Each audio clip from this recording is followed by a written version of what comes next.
बोलो श्री कृष्ण कन्हैया लाल को जय। सो तुम्हें न स्वरूप की भई नहीं पहचान, मैं इनकी सेवा न सह सकूं, न सह सकूं एहसान, न सह सकूं एहसान। बोलो श्री सद्गुरु महाराज को जय। अक्षरातीत पूर्ण ब्रह्म परमात्मा श्री कृष्ण जी श्रीराज जी महाराज को अविरल वर्षेको कृपाको अनुभूति गर्दै श्री कृष्ण प्रणामी मन्दिर निजानन्द धाम नजरपुरको यो पावन प्राङ्गणबाट आज 11औं भागको वितक प्रसङ्गलाई हामी अगाडि बढाइरहेका छौँ। आउनुहोस् प्रत्यक्ष प्रसारणबाट प्रसङ्ग अगाडि बढाइरहँदा सबै सुन्दर साथहरूको हृदय मन्दिरमा विराजमान प्रियतम परमात्माको दिव्य स्वरूपलाई प्रणाम गर्दै चर्चालाई अगाडि बढाउन विनम्र प्रार्थना गर्दछु। प्रिय सुन्दर साथजी, श्री बालमुकुन्दजीद्वारा हरिदासजीलाई दर्शन दिँदै हरिदासजी देवचन्द्रजीको सेवा म सहन गर्न सक्दिन, किनभने देवचन्द्रजी श्यामाजी स्वयं श्यामाजीको स्वरूप हुनुहुन्छ, उहाँको सेवा म सहन गर्न सक्दिन। बरु बाँकी बिहारीको वस्त्र दिएर जानु यदि चाहन्छन् भने। यो निर्देश प्राप्त भइसकेपछि बाँकी बिहारीको वस्त्र दिएर जानुहुन्छ। मार्गमा सद्गुरु सुदेवसरजी महाराज मिल्नुहुन्छ र धुमधामका साथमा उहाँलाई अङ्कमान गर्दै प्रेमले पुष्पित र पल्लवित हृदयले र व्यथा पनि हृदयमा बोकेर प्रिय सुन्दर साथजी जब मिलन हुन्छ उहाँहरूको भएको सारा वृत्तान्त सुनाउनुहुन्छ र बाँकी बिहारीको वस्त्र दिएर पठाइदिनुहुन्छ। खूब प्रेमका साथमा घरमा लगेर बाँकी बिहारीको वस्त्रको पूजा गर्न थाल्नुहुन्छ देवचन्द्रजी महाराजले। प्रिय सुन्दर साथजी यति तल्लीन हुनुहुन्छ सेवामा सद्गुरु श्री देवचन्द्रजी महाराज, मानव मेरा आत्माको परमात्मासँग मेरो मिलन भएको छ, दिव्य मिलन भएको छ। मेरो जीवनको एउटा अपूर्व लाभ मैले प्राप्त गरेको छु जस्तो अनुभूति गर्नुहुन्छ देवचन्द्र महाराजले। उहाँको सेवामा कहिले कमी आउन दिनु भएन। ऋतु अनुसारको सेवा गर्नुहुन्छ उहाँले। वासनहरू पनि हमेशा शुद्ध र सफा निर्मल राख्नुहुन्छ। व्यञ्जन आफैले तयार गर्नुहुन्छ। रातिदेखि नै उठेर राम्रोसँग पुछेर तयार गरेर राख्नुहुन्छ। श्रृङ्गारहरू पनि त्यस्तै सुसज्जित गरिदिनुहुन्छ आफ्नो मालिकलाई, आत्माका मालिकलाई। यो सबै देखेर छक्क पर्दछन् गाउँका स्त्रीहरू र व्यङ्ग चलाउँछन् लीलबाई मातालाई। लीलबाई के भएको तिमी? तिम्रा पति सबै सेवाको काम उहाँले आफैले गर्नुहुन्छ, तिमी चाहिँ बेहुली जस्तो भएर सजिएर धजिएर आनन्दसँग बसेका देख्छौँ हामी। यसो हात बाँड्नु पर्दैन? सहयोग गर्नु पर्दैन? आएर भन्नुहुन्छ देवचन्द्रजीलाई, मलाई पनि सेवाको मौका दिनुहोस्, मलाई बसी नसक्नु गरे मेरा साथीहरूले। हेर लीलबाई, परमात्माको सेवा तिमीबाट हुन कठिन छ। यो त आत्मा र परमात्माको मिलनको कुरा हो।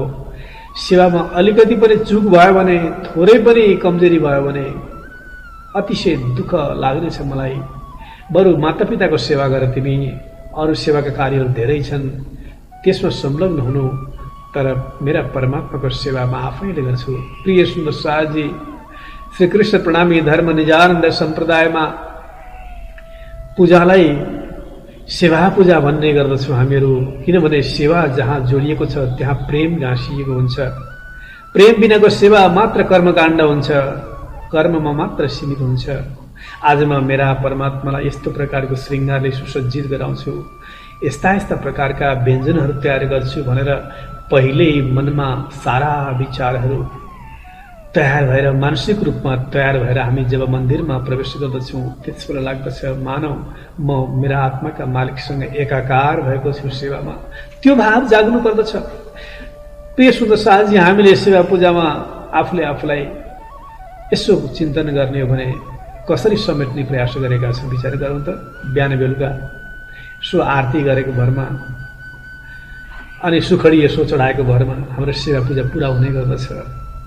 मात्र कर्ममा मात्र सीमित छ जस्तो लाग्दछ हाम्रो सेवा पूजा पनि। वास्तवमा प्रेमले पल्लवित हृदय, प्रेमले गलित गात हृदयमा आफ्ना प्रियतमलाई बोलाउनु नै सेवा पूजाको मूल मर्म छ। आवजी वाला मारे घेर आवजी वाला जब भन्दछौँ, त्यति बेला प्रियतम परमात्मालाई आह्वान गराउँदा बोलाउँदाखेरि यस्तो लागोस्, हे मेरा प्राण प्रियतम आउनुहोस्, यो हृदय मन्दिरमा विराजमान गर्नुहोस्। मैले हृदयका सारा कुना काप्चाबाट फोहोर मैला सफा गरिसकेँ, आएर विराजमान हुनुहोस् भनेर जब हामी प्रार्थना गर्दछौँ तब मात्र हाम्रा आत्माका मालिक त्यहाँ आएर पदार्पण गर्नुहुन्छ।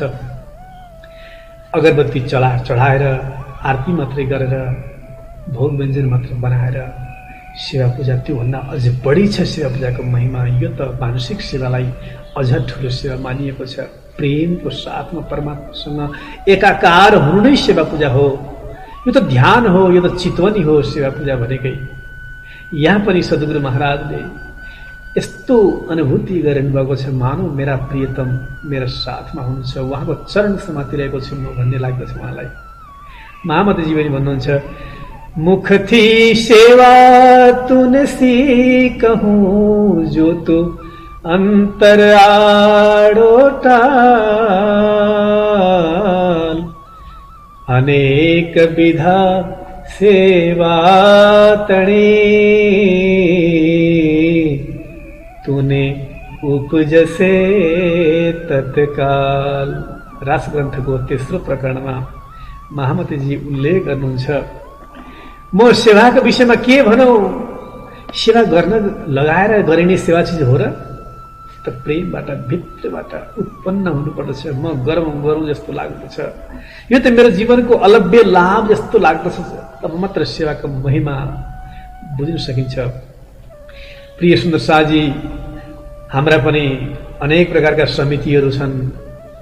श्रीकृष्ण प्रणामी सेवा समिति छ, युवा परिषद, बाइजी महारानी सेवा समितिहरू छन्, अरू सेवा समितिहरू पनि छन्, हाम्रा सङ्घ संस्थाहरू छन्। ती सबैमा हामीले जिम्मेवारी पाउनु भनेको, कुनै पदाधिकारी भएर सेवा गर्ने मौका पाउनु भनेको त्यो अपूर्व लाभको रूपमा आफूले मान्ने, अहङ्कार रहित भएर मेरो सेवाको अतिशय मेरो लागि मौका हो, यो अवसर भयो भन्ने लाग्नु पर्दछ भित्र। तर त्यसैले हामीलाई अहङ्कारले चुर गराएर सेवाबाट विमुख गराएर मात्र मान प्रतिष्ठामा मात्र सीमित राख्ने गरेको पाइन्छ। त्यसैले त चारैतर्फ प्रेमको अभाव देखिन्छ समाजमा। प्रिय सुन्दर शाहजी, अतिशय विनम्रता चाहिन्छ सेवामा, हृदयको चट्टान टुक्रिनु पर्दछ सेवामा। यही भाव सद्गुरुले हामीलाई सिकाउनु भएको छ। प्रिय सुन्दर शाहजी, सेवाको यो महिमामा खुब डुब्नु भएको सद्गुरु महाराजको जीवनमा यस्तै घटना गर्दछ। सेवाको चरम उत्कर्षमा पुगिसकेपछि एकपटक ब्रजमण्डलको दर्शन हुन्छ उहाँलाई। ब्रजमण्डलमा पुग्नुहुन्छ माता जसोदाजीको घरमा। माता जसोदाजी चौकीमा बसेर दुध उमालिरहनु भएको छ ठुलो कराईमा। वरिपरि सेविकाहरू बसेका छन्, सामान यताउति लैजाने ओसार्ने कामहरू गर्दैछन्। यतिखेर जब देवचन्द्रजी त्यहाँ पुग्नुहुन्छ, आओ देवचन्द्र आओ, धेरै दिनपछि तिमी आयो, असाध्यै खुसी लाग्यो, आओ यो नजिक आएर बस। आमा यशोदाजीले भन्नुहुन्छ। श्री देवचन्द्रजी सोध्नुहुन्छ, श्रीकृष्णजी कहाँ जानुभयो? उनी त वनमा गाई चराउन गएका छन् ग्वालबालको साथमा। त्यसो भए म पनि उतै जान्छु, मलाई पनि जान दिनुहोस् माता। देवचन्द्र, तिमी केही मिठाई खाएर जाऊ। होइन, म सँगै गएर खानेछु, म उतै जान्छु। त्यसो भए म एउटा पोको पारिदिन्छु मिठाईको, तिमी लिएर जानु अनि उहाँ गएर सँगै ग्रहण गर्नु। प्रिय सुन्दर शाहजी जानुहुन्छ, वनमा पुग्नुहुन्छ। माता जसोदा खुब खुसियालीमा आनन्दको साथमा लड्डु सँगै पठाइदिनुहुन्छ देवचन्द्रजीको साथमा। वनमा पुगिसकेपछि झुण्डका झुण्ड ग्वालबाल खेलिरहेका छन्। त्यहाँ गएर सोध्नुहुन्छ एउटा झुण्डमा, यता कतै श्रीकृष्णजीलाई देख्नु भएको छ? तीमध्ये ग्वालबालले भन्दछन्, को श्रीकृष्ण? भन्नुहुन्छ, नन्दजीका पुत्र। नन्दजीका पुत्र श्रीकृष्ण त कयौं छन् यहाँ। होइन होइन, माता जसोदाजीका पुत्र। त्यसोभएदेखि माता जसोदाजीको पुत्र भन्ने बित्तिकै एउटा रुखको आडमा लुकेर बस्नुभएका श्रीकृष्णजी बाहिर निस्किनुहुन्छ र आएर अङ्कमाल गर्दै प्रेमले एकाकार हुनुहुन्छ। देवचन्द्र, तिमीलाई याद छ मरुभूमिमा कच्छ प्रदेशमा जाँदाखेरि रणभूमिमा त्यो बालुवाको रेतीको मैदानमा तिमीलाई मैले सहयोग गरेको थिएँ, साथमा पुर्याएको थिएँ, तिमीलाई याद छ? जस्याङ्ग सम्झिन्छ, ओहो हजुर पो हुँदो रहेछ। यति बेला झन् आनन्दले उहाँको हृदयमा सागर छल्किन थाल्छ। ल बस देवचन्द्र, त्यहाँ घुङ्गरी तयार हुँदैछ, गहुँ पकाएर दुधमा पकाएर घुङ्गरीको प्रसाद तयारी गरिँदैछ, बालबालहरू तयार गर्दैछन्। यतातिर देवचन्द्रजीले लगेको मिठाई समेतै एक साथमा राखेर यहाँ श्रीकृष्णजी भन्नुहुन्छ, और सामा सबके हिस्से दिए दोए, श्री देवचंद्र जी आप आरोगो, फिर ध्यान से चौके सोए, फिर ध्यान से चौके सोए। प्रिय सुन्दर साजी, जब घुङ्गरी के प्रसाद हातमा राख्नुहुन्छ त्यति बेला ब्रजमण्डलमा पुगेको त्यो ध्यानको अवस्थाबाट देवचन्द्रजी महाराज झस्याङ यही भोजनगरमा आफ्नै घरमा बाँके बिहारीजीको सेवा पूजा गर्दा गर्दै ध्यानमा त्यही जागृत हुनुहुन्छ र आफ्नो हातमा त श्रीकृष्णजीले दिएको घुङ्गरीको प्रसाद जस्ताको तस्तै प्रत्यक्ष रूपमा देख्नुहुन्छ। आउनुहोस् यही प्रसङ्गलाई हामी भिडियोको माध्यमद्वारा हेर्ने प्रयास गरौँ, अतिशय आनन्दको अनुभव हुनेछ।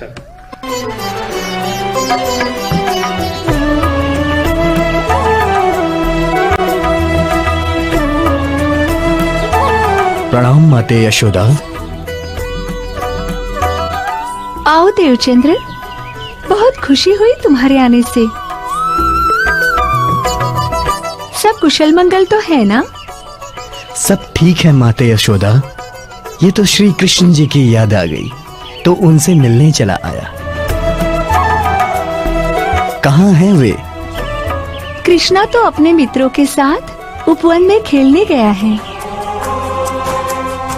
ऐसा करो, तुम पहले थोड़ा भोजन कर लो, बाद में कृष्णा से मिलने चले जाना। नहीं माते यशोदा, पहले मैं श्याम सुंदर के दर्शन करने वहीं उपवन में जाऊंगा, क्योंकि मेरा चित्त इस समय उन्हें मिलने के लिए तरस रहा है। ठीक है, जाओ, किंतु साथ में थोड़ी मिठाई भी ले जाओ, दोनों मिलके खा लेना। जैसी आपकी आज्ञा माते।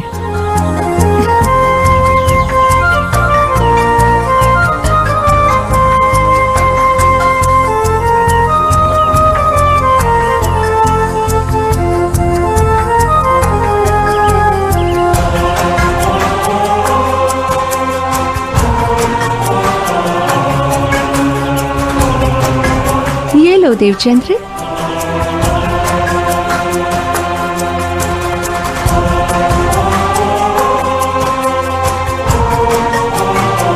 प्रणाम माते।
यशोदा मैया ने तो कहा था कि कृष्ण उपवन में अपने मित्रों के साथ कहीं खेल रहे हैं, फिर वे हैं कहां?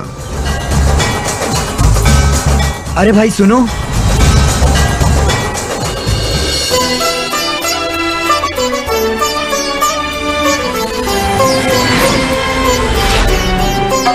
कृष्णा जी को आपने कहीं देखा है? यहाँ तो बहुत कृष्ण नाम के लड़के हैं। आप कौन से कृष्ण की बात कर रहे हो? मैं उन्हीं कृष्ण जी की बात कर रहा हूँ जिनके पिता नंद जी हैं। यहाँ तो बहुत सारे कृष्ण नाम के लड़के हैं जिनके पिताजी का नाम नंद जी है। आप किस कृष्ण की बात कर रहे हो?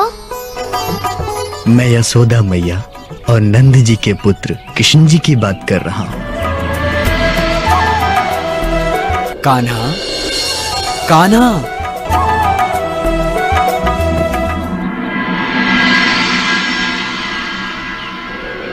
कान्हा,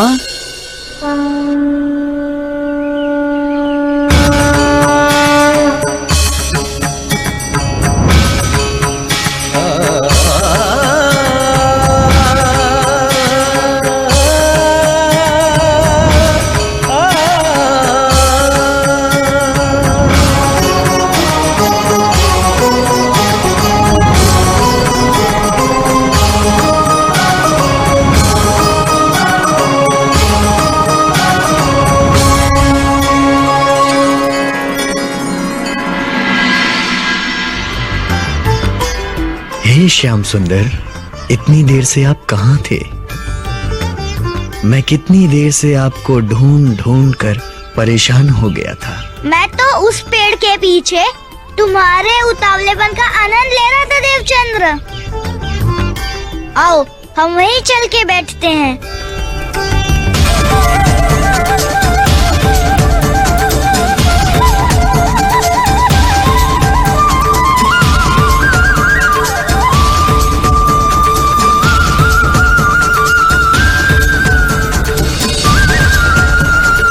देवचंद्र, इतने दिन से तुम कहाँ थे? मैं आपके दर्शन पाने के लिए जगह जगह आपको खोजता रहा। मैं आपके घर गया था तो यशोदा मैया ने ये मिठाई हम दोनों के खाने के लिए दी थी।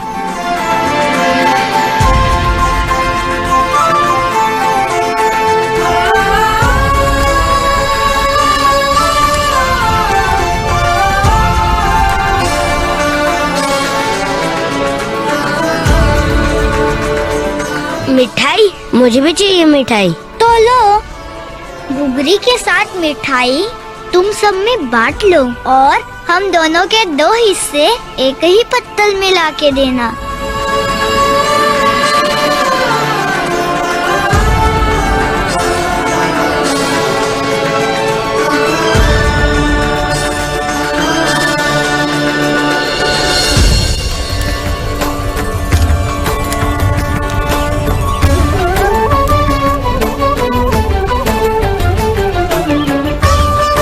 अच्छा हुआ कि तुम मिठाई लेकर आए। अब मिठाई और घुघरी खाने में बहुत मजा आएगा।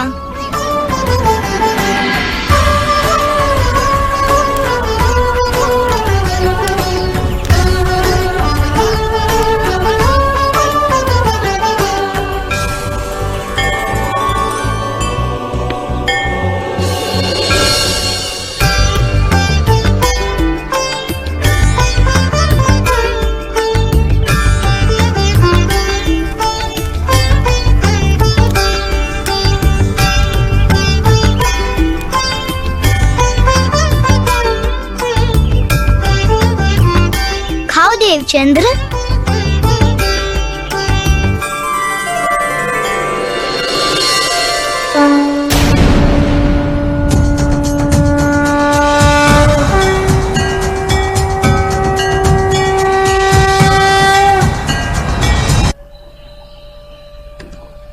बोलो श्री कृष्ण कन्हैया लाल को जय। कस्तो अद्भुत दृश्य!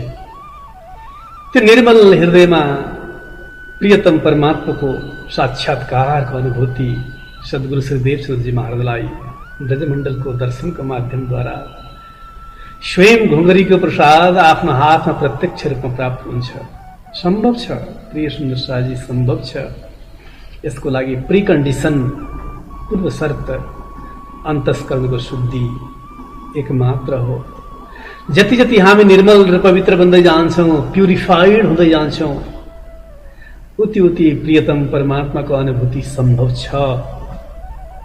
यहाँ सद्गुरु महाराजको त्यो आलोकित हृदय, प्रकाशित हृदय, उज्यालो छाएको हृदय, यहाँ परमात्माको दिव्य दृष्टि छर्लङ्ग भएको छ। सुन्दर शाहजी, यस पश्चात हरिदासजीले पनि दर्शन पाउन थाल्नुभयो, परमात्माको अनुभूति गर्न थाल्नुभयो, धन्यता अनुभव गर्नुहुन्छ। गएर बाटोमा भेट्दै पछि जहाँ जहाँ भेट हुन्छ त्यहाँ गएर चरणमा समातेर प्रणाम गर्न थाल्नुहुन्छ हरिदासजी। असह्य वेदना भयो सद्गुरुलाई, देवचन्द्रजीलाई पनि। स्वयं गुरुजीले आएर मेरो चरणमा प्रणाम गर्नुहुन्छ, म कसरी सहन गर्न सकौँ? यहाँबाट जाने विचार गर्नुहुन्छ। अब भन्नुहुन्छ, गुरुजी म अब भोजनगर छोडेर जान चाहन्छु, यहाँबाट मलाई आशीर्वाद दिनुहोस्। देवचन्द्र, तिमी जामनगर जाऊ, त्यहाँ अझ अगाडि श्रवण गर्नु। कान्छी भट्ट नाम गरेका ब्राह्मण हुनुहुन्छ, विद्वान ब्राह्मण, उहाँको नाम खुब प्रसिद्ध छ श्रीमद् भागवत महापुराणको लागि, गएर श्रवण गरेर जाऊ।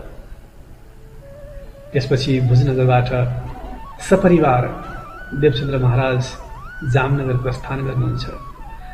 त्यो जामनगरमा उहाँका जातिका धेरै मान्छेहरू बस्ने गर्दथे पहिलेदेखि नै।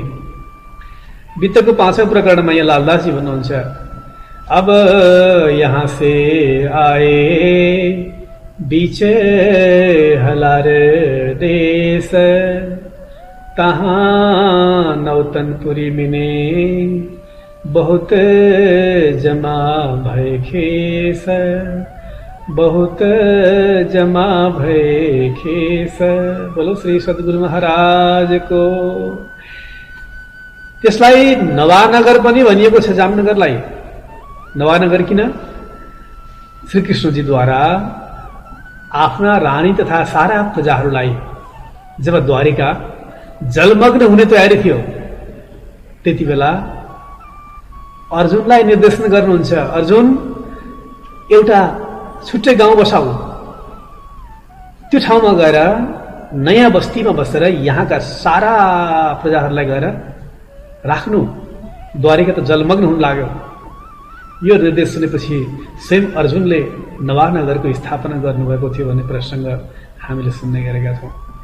त्यही सुन्दर शाहजी, त्यसै गरी जामनगर नाम रहनुको कारण विक्रम सम्वत 1597 कच्छक राजा जामरावल विजय यात्रा गर्दै गर्दै गर्दै त्यस ठाउँमा आएर झण्डा गाडेको ठाउँ, स्थापना गरेको ठाउँ हो उनले, जामरावलले। अहिले पनि उहाँका सन्तानहरू भर्खरसम्म पनि राज्य सञ्चालन गर्थे। जब हिन्दुस्तानमा जबसम्म राजाको प्रणाली चल्थ्यो तहिलेसम्म त्यहाँ जामराजाका सन्तानहरूले शासन गर्ने गर्दथे। अहिले शत्रुशैली राजा त्यहाँ हुनुहुन्छ। हाम्रो श्री 5 नौतनपुरी धामको साथमा उहाँको साह्रै राम्रो सम्बन्ध रहेको छ। मैले पनि उहाँसँग भेट गर्ने अवसर पाएको छु।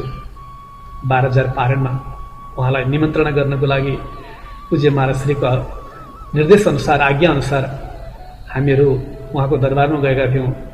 शत्रुशैली राजाको पासमा गएर निमन्त्रणा गरेका थियौँ र उहाँ आएर हाम्रो 12,000 पारणमा खुब सहभागिता जनाउनु भएको थियो।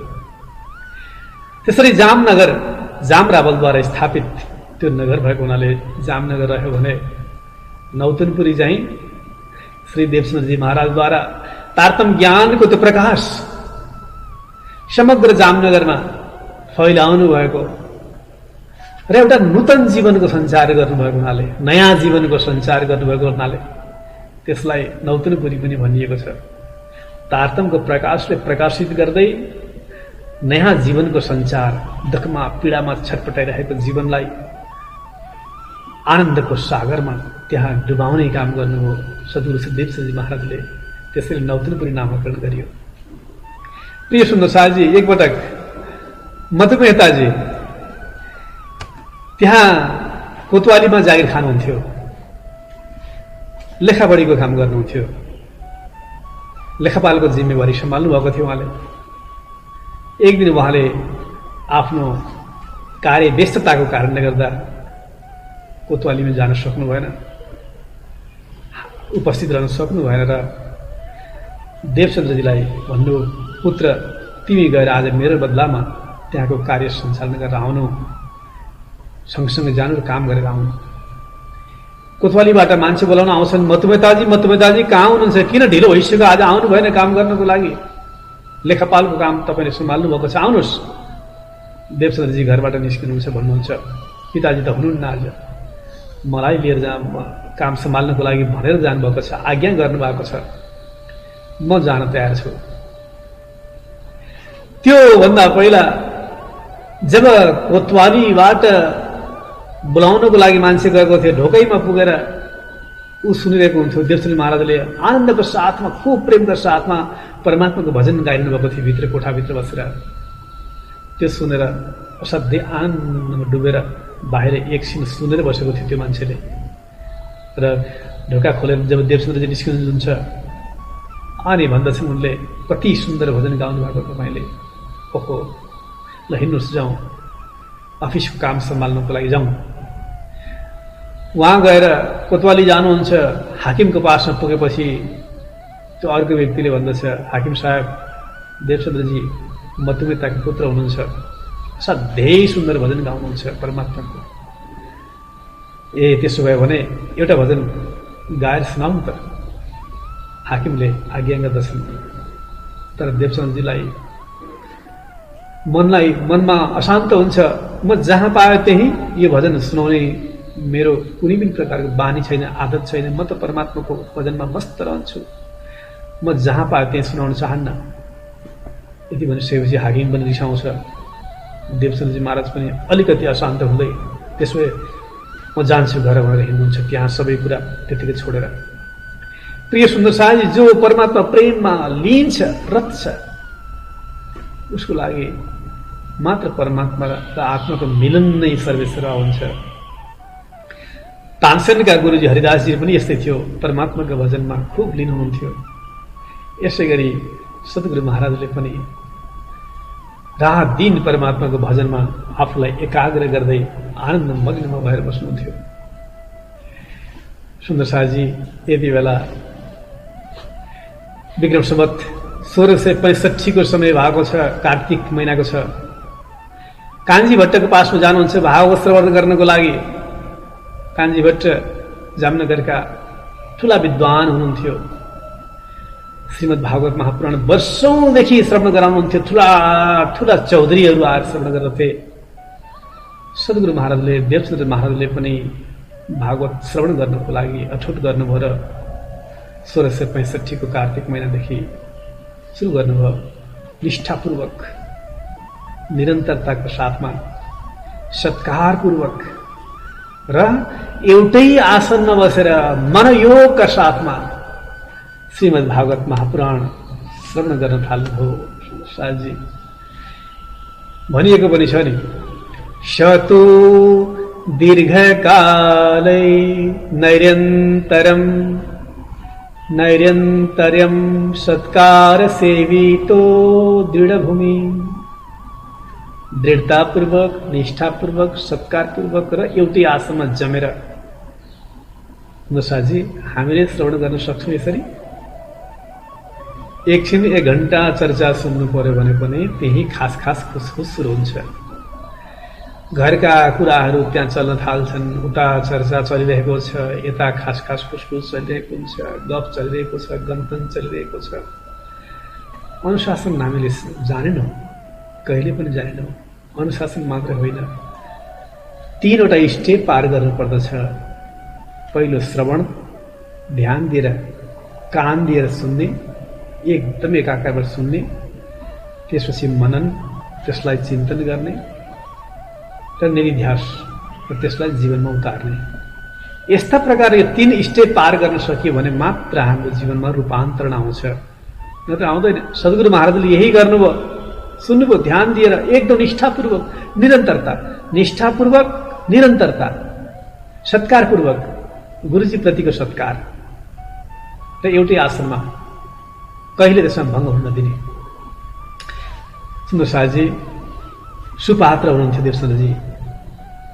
कहिलेकाहीँ कथा छुट्यो भने पनि बहु दोहोऱ्याएर आएर छुटेको प्रसङ्गलाई सुन्न चाहनुहुन्थ्यो। यस्तो देखेर कान्छी भट्ट भन्नुहुन्छ, म तिम्रो घरमै आएर भए पनि म सुनाइदिउँला, बरु तिमी किन यति साह्रै चिन्ता गर्छौ, तिमी जे भन त्यही गर्छु म। होइन गुरुजी, त्यसो हुँदैन, म हजुरको घरमा आएर सुन्ने गर्छु। त्यसरी छुट्याउनु भएन, कहिले पनि यी चर्चालाई छुटाउनु भएन। एकदम सुपात्र हुनुहुन्थ्यो सुन्दर शाहजी। त्यहाँका सेठ साहुकारहरू थिए जसको सहारामा, आर्थिक सहारामा कान्छी भट्टको जीविका चल्ने गर्दथ्यो। उनीहरूमा ईर्ष्या जाग्दछ। भर्खर आएको हिजोको केटो देवचन्द्र, उनको पछि पछि लागेका छन् गुरुजी। के दिन्छन् उनले? हामीले सबैजना मिलेर पालेका छौँ अहिलेसम्म गुरुजीलाई। देवचन्द्रले के दिन्छन् उनलाई? रिसाउँछन्, सोद्धछन्। एक दिन देवचन्द्रजी आइपुग्नु भएको थिएन। होइन गुरुजी, जबसम्म देवचन्द्रजी आउँदैनन् तबसम्म कथा नै सुरु गर्नु न, हजुरले के भएको यो? हेर्नुहोस्, देवचन्द्रजी सुपात्र छन् कथा सुन्नुको लागि। के त्यसो हामीहरू चाहिँ कुपात्र हौँ? होइन होइन, तपाईँहरू पनि सुन्नुहुन्छ। तर तपाईँलाई थाहा छ हिजो के कथा भयो, अस्ति के कथा भयो थाहा छ? थाहा छैन नि। तर देवचन्द्रलाई जहिले सुकै कथा सोधे पनि उनलाई आउँछ। उनले मेरो घरमा गएर पनि छुटेको बेलाको प्रसङ्गलाई उनले ग्रहण गर्ने गर्दछन्। उनले मलाई के पनि दिँदैनन्। आर्थिक रूपमा त तपाईँहरूले मलाई जीविका चलाइदिनु भएको छ। तर देवचन्द्रजी सच्चा श्रवणकर्ता हुनुहुन्छ। त्यसैले नै मैले उनलाई प्रश्रय दिएको हुँ श्रवणकर्ताको नाताले। सुन्दर शाहजी यतातिर यस्तो कुरा सुनिसकेपछि बिस्तारै बिस्तारै अझ रिस बढ्दै जान्छ, ईर्ष्या बढ्दै जान्छ, अहङ्कार बढ्दै जान्छ ती साहुकारहरूमा। प्रिय सुन्दर शाहजी, कान छ नि हामीहरू, दुईवटा कान छन्, एउटा मुख छ हामीलाई पनि। यसको मतलब धेरै सुन्ने, थोरै बोल्नुको लागि दिइएको हो। हामी यसको ठिक विपरीत गर्दछौँ। धेरै बोल्छौँ र थोरै सुन्छौँ। कसैको पनि कुरा सुन्न चाहँदैनौँ। झगडाको बिउ नै त्यही छ, झगडाका मूल नै त्यही छ। जहिले पनि अरूको कुरालाई विचार गरेर सुन्ने, ध्यान दिएर सुन्ने र थोरै बोल्ने अभ्यास बसाल्नु पर्ने रहेछ। प्रिय सुन्दर शाहजी, हामीले पनि यति बेला यहाँ छिद्रको खोजी गर्न थाल्छन्। अब उनीहरूले कमजोरीको खोजी गर्न थाल्छन्। देवचन्द्रमा कहाँ कहाँ के कमजोरी छ त्यो खोज्दै जान्छन्। छिद्र को ढूंढते रहे बाहर दृष्ट अहंकार,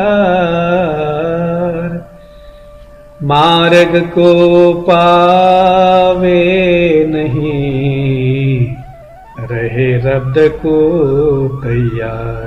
14औं चौपाईमा प्रकरण 5 को पितकमा लालदास महाराज भन्नुहुन्छ, रात दिन छिद्र खोज्दै थाले। कहाँ छ देवचन्द्रजीका कमी कमजोरी अवगुण?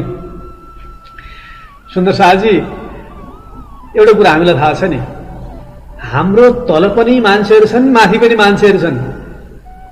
हामीभन्दा उचाइमा भएका व्यक्तिहरूले हामीलाई तानेर माथि लैजान खोज्छन्। सच्चा रूपमा उचाइमा रहनेहरू। तर जो हामीभन्दा नीच भाव राख्दछन् उनीहरूले हामीलाई जहिले पनि तलतिर तान्न खोज्दछन्। समाजको दर्पण हो यो। जो सच्चा छ, इमानदार छ, सेवाभावी छ, अरूको सहयोग गर्ने भावना छ, त्यो उचाइमा पुगेको छ भने त्यो हाइएस्ट पर्सनालिटीले चाहिँ के गर्छ भने आफूभन्दा तल भएकोलाई च्याप्प समातेर माथि उठाउन खोज्छ। तर नीच स्वभाव भएकाहरू, रात दिन कमजोरी खोजेर हिँड्नेहरू, नकारात्मक टिप्पणी गर्दै हिँड्नेहरू, उनीहरू जहिले पनि आफूभन्दा माथि भएकालाई तलतिर तान्ने प्रयास गरिरहन्छन्। That is the fundamental difference. त्यही छ आधारभूत फरक। सुन्दर शाहजी, यहाँ पनि देवचन्द्रजी महाराजको कमी कमजोरी कहाँ कहाँ के छन् यही कुरा खोज्दैछन् यहाँनिर। कान्नासी किरन्तरमा भन्नुहुन्छ, किरन्तरको 86औं प्रकरणमा भन्नुहुन्छ, कोई देत कसाला तुमको तुम भला चाहिए तीन सरत धाम की न छोडियो सूरत पीछे फिराओ जीन। कसैले कष्ट दिएछ भने तापनि उसको लागि पनि भला चाहनु, उसको लागि पनि राम्रो चाहनु पर्दछ सुन्दर साथजी। एउटै धामको सुरता नछोड्ने चितवनी परमधाममै गएर जोडिरहनु पर्दछ, त्यहाँबाट फर्कन दिनु हुँदैन। मलाई कसले हैरान गरिरहेको छ, पीडा दिइरहेको छ, that doesn't make any difference. एउटा सच्चा मार्गमा सबैलाई प्रेम बाँड्दै हिँड्ने हो भने केही पनि फरक पर्दैन। राम्रो कार्य गर्नको लागि परमात्माले जहिले पनि सहयोग गरिरहनु भएको हुन्छ प्रिय सुन्दर साथजी। यही त सिकेका छौँ हामीले सद्गुरु महाराजको जीवनबाट पनि। पूर्वीय संस्कृतिको देन पनि छ नि, सर्वे भवन्तु सुखिनः। ईशाले पनि एकपल्ट भन्नुहुन्थ्यो, मृत्युको शय्यामा, मृत्युको मुखमा पुग्दा जब उहाँलाई किला ठोकिएको थियो लकडीमा झुन्ड्याएर, मृत्युको मुखमा पुगेको बेला भन्नुहुन्थ्यो, हे ईश्वर, यिनीहरूलाई बिचरा केही पनि थाहा छैन, क्षमा गरिदिनुहोस्। उनीहरूले के गरिरहेका छन् भन्ने कुरा पनि थाहा छैन उनीहरूलाई, बिचरा, उनीहरूलाई क्षमा गरिदिनुहोस्। उहाँ भन्नुहुन्छ, ओ God, forgive them, they are ignorant because they don't know what are they doing. तिनीहरूले हामी के गरिरहेका छौँ भन्ने थाहा पाएका छैनन्, त्यसबाट अज्ञानी छन्, क्षमा गरिदिनुहोस् हे परमात्मा। प्रार्थना गर्नुहुन्छ परमात्मासँग। शरीरबाट रगतको धारा बगेको छ तै पनि क्षमाशील हुनुहुन्छ ईशा पनि। महानता यसैमा छ, महापुरुषको महानता यसैमा छ सुन्दर साथजी। अरूमा जस्तो प्रकारको भावना भित्र लुकेको हुन्छ त्यही बाहिर प्रकट हुने हो। बिचरा सबै दयाका पात्र हुनुहुन्छ, सबै नै जसको जसको पनि आफ्नो आफ्नो ब्रिङ्गिङ अप जस्तो छ, जस्तो समाजबाट आएका छन्, जस्तो प्रकारको उनीहरूको रहन सहन छ, संस्कार छ, जीवनभरिको पूर्व जन्मको, ती सबै संस्कारहरूले गर्दा अहिले हृदय निर्मल बन्न सकेको हुँदैन। त्यसैले उनीहरूलाई पनि बरु प्रार्थना गरिदिने, हे परमात्मा उनीहरूको पनि जीवन एकदमै निर्मल र पवित्र बनोस् भन्ने प्रार्थना गर्ने प्रयास गर्नुपर्छ। अचानक छिद्र खोज्दा खोज्दै, कमजोरी खोज्दा खोज्दै एउटा कमजोरी भेट्टाउँछन्। कमजोरी त के भन्नु, उनीहरूको लागि लाग्दछ कमजोरी जस्तो। श्री देवचन्दजी महाराजद्वारा एकादशीको दिन भोजन गर्नुहुन्थ्यो र द्वादशीको दिन व्रत गर्नुहुन्थ्यो। छक्क पर्छन् अरूले यो कुरा थाहा पाएर। चौधरीहरूलाई, साहुकारहरूलाई त यो कुराको लागि त ठुलो खुसियालीको विषय बन्यो। गएर गुरुजीलाई भन्दछन्, हजुरको चेलो प्रमुख शिष्य देवचन्द्र एकादशीको दिन भोजन गर्ने, द्वादशीको दिन व्रत गर्ने, यो के चालामाला हो? देवचन्द्र जे गर्दछन् सोचेर गर्दछन्, सम्झेर गरेको गर्दछन्। पक्कै पनि केही न केही कारणले गर्दाखेरि उनले यस्तो गरेको हुनुपर्दछ, म सोधौँला उनलाई। उनले त भागवतको नसामा पुगेका छन्, उनलाई प्रत्येक चिज उनलाई थाहा छ, भित्र रग रगमा पुगेका छन्। देवचन्द्र बिना कारण उनले गरेका छैनन्, भागवत रूपी वृक्षको नसामा व्याप्त छन् उनी। प्रिय सुन्दर साथजी, हो देवचन्द्र? जब आउनुहुन्छ सोध्नुहुन्छ गुरुजीले, हो गुरुजी म त्यसै गर्छु। किन त्यसो गर्छु? त्यसपछि एकादशीको दिन भोजन, द्वादशीको दिन व्रत किन? गुरुजी वितकमा पनि हुनुहुन्छ यहाँ, शो भागवत द्वादशी को तुम नहीं वाचत, मैं तब आकार को आहार न देवत, आहार न देवत। बोलो श्री सद्गुरु महाराज को। गुरुजी हजुरले द्वादशीको दिन श्रीमद् भागवत महापुराणको कथा सुनाउनुहुन्न र जबसम्म मेरो आत्मा तृप्त हुँदैन, आत्माले भोजन गर्न पाउँदैन, तबसम्म यस शरीरलाई म भोजन किन गराउँ? श्रीकृष्णको कथामृत जब पान गरेपछि, आत्मा तृप्त भएपछि बल्ल शरीरलाई मैले भोजन गराउने गरेको मेरो नियम छ। तर एकादशीको दिन हजुरले कथा गर्नुहुन्छ, त्यसैले म भोजन उहाँलाई चढाएर अर्पण गरेर व्यञ्जन अर्पण गरेर म प्रसाद लिने गर्दछु। तर द्वादशीको दिन व्यास मुनिको धाम गमन भएको कारणले गर्दा हजुरले कथा गर्नुहुन्न। त्यो कथा बन्द भएको दिन आत्माले पनि आहार पाउँदैन अनि मैले भोजन पनि गर्ने गरेको छुइनँ गुरुजी। देख्यौ त साहुकारहरू हो, मैले भनेको थिएँ नि बिना कारण देवचन्द्रजीले यो कदम चालेका छैनन् भनेर। सबै छक्क पर्दछन्, नतमस्तक हुँदै त्यहाँबाट जान्छन् सबैजना धन्य देवचन्द्र भन्दै। प्रिय सुन्दर साथी, स्वयं एकादशी देवी नारद पञ्चरात्रमा भन्नुहुन्छ उपवास राख्नेहरू पनि व्रत बस्नेहरू पनि कालान्तरमा श्रीकृष्णजीको प्रसाद प्राप्त गर्दछन्। प्रिय सुन्दर साथी, यसरी एकादशी देवी पनि कालान्तरमा श्रीकृष्णजीकै शरणमा पुग्नुहुन्छ। सुन्दर ढङ्गले शास्त्रले पनि व्याख्या गरेको छ। मदे व्रतम ए प्रकुर्वन्ति तेपि कालान्तरेषु च हरि प्रसाद महात्म्या हरिं यास्यन्ति नान्यथा। नारद पञ्चरात्रमा पनि उल्लेख गरिएको छ। जसरी श्रीकृष्णजीको प्रसाद प्राप्त हुन्छ, अन्तमा गएर कालान्तरमा गएर सबै मेरा उपवास राख्नेहरू पनि श्रीकृष्णको प्रसादमा गएर एकाकार नभइकन सम्भवै छैन। मोक्षको अन्तिम ढोका नै श्रीकृष्णजीको चरण हो। यो कुरा स्वयं एकादशी देवीले पनि वर्णन गर्नुभएको पाइन्छ। प्रिय सुन्दर साथी, यस्तो प्रकारले निष्ठापूर्वक खूब आनन्द साथमा 14 वर्षसम्म श्रीमद् भागवत महापुराण श्रवण गर्नुहुन्छ। कष्ट अत्यन्तै सहन गर्नुहुन्छ, बेला बेलामा ठुलो कष्ट सहन गर्नुहुन्छ। 35 वर्षसम्मको साधना निरन्तर, कति कष्ट, कति जप, कति तप, कति व्रत, कति साधना, कति सेवा। 40 वर्षको उमेर भयो। 26 वर्षको उमेरमा जामनगरमा श्रीमद् भागवत महापुराणको श्रवण प्रारम्भ गर्नुभएको 40 वर्षको उमेर भयो।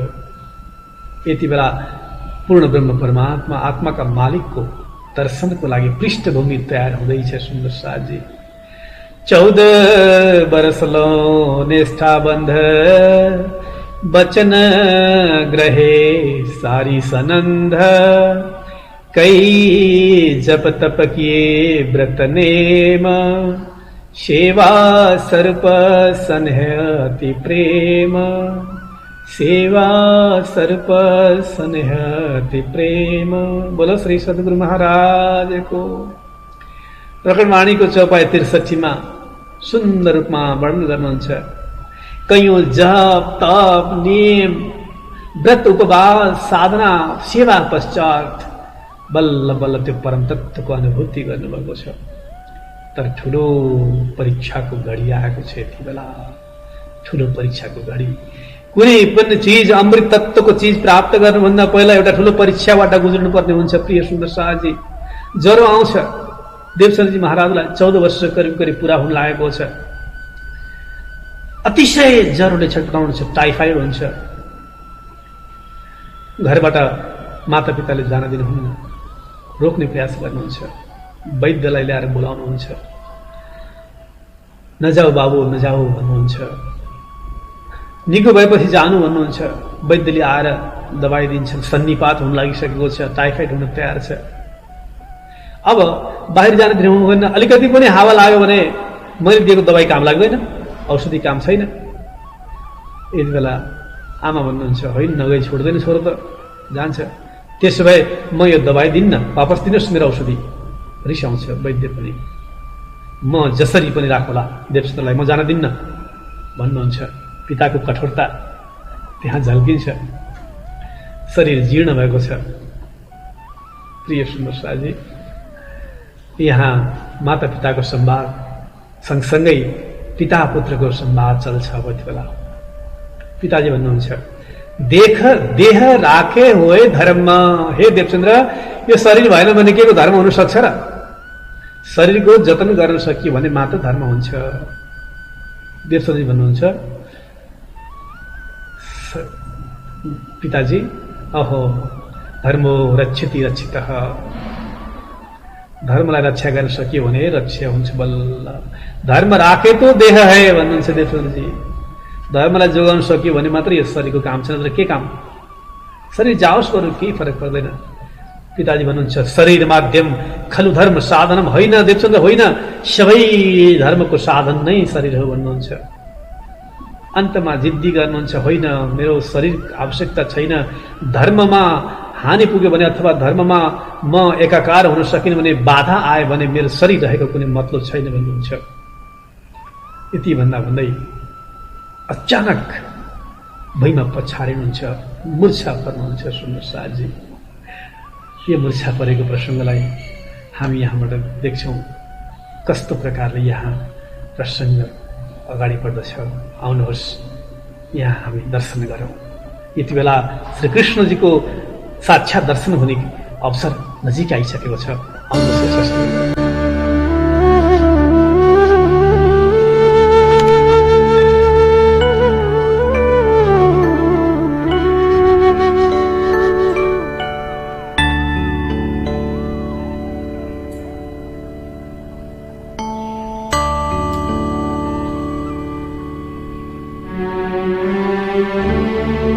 बेटा उठो, ये काढ़ा पी लो।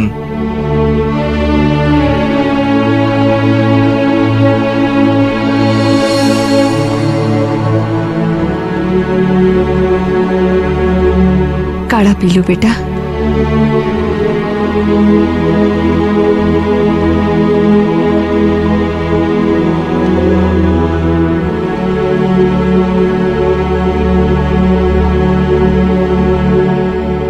देवचंद्र, क्या हुआ देवचंद्र? क्या तुम्हें ठंड लग रही है बेटा? हाँ?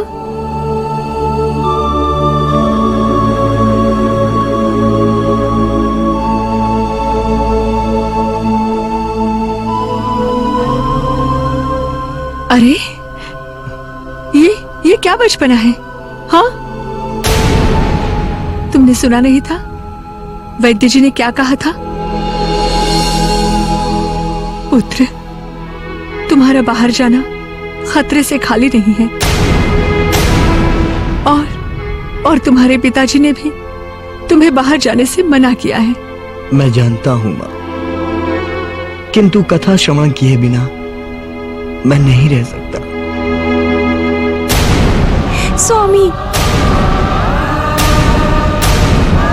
स्वामी, मैं आपके पैर पड़ती हूँ, आपके हाथ जोड़ती हूँ। आज के दिन आप रुक जाइए। आपके जीवन के लिए बाहर जाना उचित नहीं है। 14 सालों से तो कथा सुन रहे हो। एक दिन नहीं जाओगे तो कौन सा अंतर पड़ जाएगा? कौन सा अनर्थ हो जाएगा? बहुत बड़ा अनर्थ हो जाएगा माँ। मेरे वर्षों का नियम, मेरी साधना भंग हो जाएगी। इसलिए मुझे मत रोको, मुझे जाने दो, मुझे मत रोको। तुम कहीं नहीं जाओगे, ये मेरा आदेश है।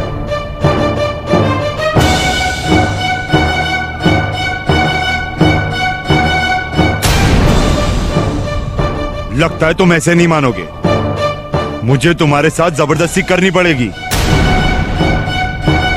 कुंवर जी स्वामी। तुम बहू को लेकर बाहर जाओ।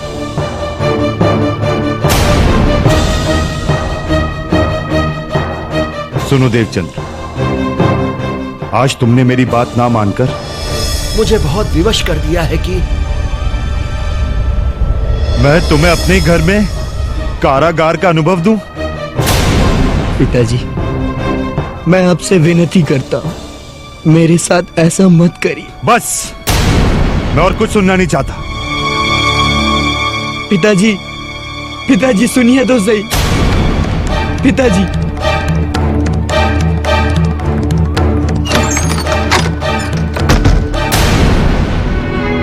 पिताजी।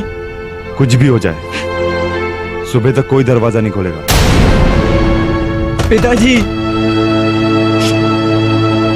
आप लोग इस तरह जबरदस्ती से मेरे शरीर को तो रोक सकते हैं, किंतु मेरी आत्मा को नहीं। याद रखिए, यदि आज मैं कथा सुनने नहीं गया तो मेरी मृत्यु निश्चित है। हे प्रभु, हे गोविंद, ये लोग नासमझी में मुझे आपके पास आने से रोक रहे हैं, किंतु आपकी कथा सुने बिना मैं नहीं रह सकता। हे गोविंद, हे गोविंद।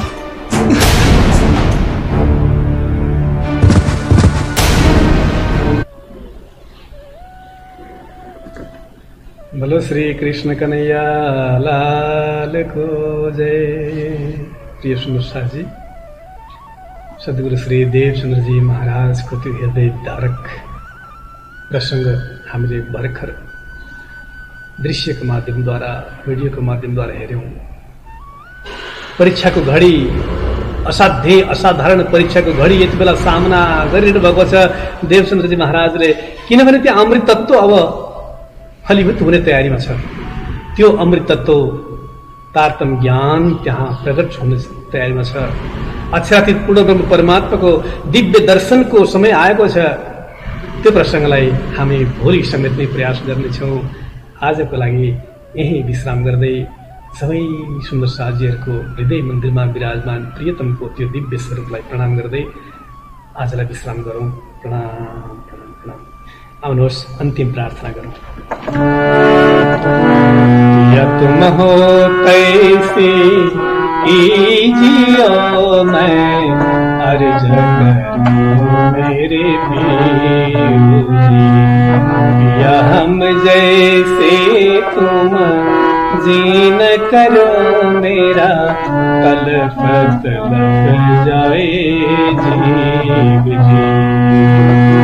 जीवरा तो जीवे नहीं क्यों, मीटे दिल की प्यास जी। तुम बिना मैं किन सो कहो पिया, तुम हो मेरी आस जी। आस विरानी तो करो पिया, जो कोई दूसरा हो जी। सब विध पिया जी समारथ दिन, रे न जात रोए रोए जी। जन्म अंधे जो मैं होती पिया, तो तुम देखते किए जी। जब तुम आप दिखाओगे तब देखोगे जी। इति पुकार पिया सुन के अब, ढील करो तुम जीन जी। छिण छिण खबर लीजियो, मैं अर्ज दुल्हीन जी। इति अर्ज में तो करो पिया, बीच पड़ी अंतराय जी। सो कर आड़ी काल के दुल्हा, बीजे कंठ लगाई जी। कंठ लगाए कंठ सौंपिया, कीजे हास विलास जी। वारण जाए सी इंद्रावती पिया, राखो चरण के पास। तुम दुल्हा मैं दुल्हन पिया, और न जाना बात जी। इसक सो सेवा करो पिया, सब साक्षात जी। सुखदाता धाम धनी मैं क्या कहूँ इन बात जी। श्री महामति युगल स्वरूप परवारी अंगना बलि बलि जात जी। प्रिय तुम हो तैसी कीजियो मैं अर्जन मेरे पीर जी। अर्जन मेरे पीर। कृष्ण कन्हैया लाल को जय। प्रणाम प्रणाम प्रणाम।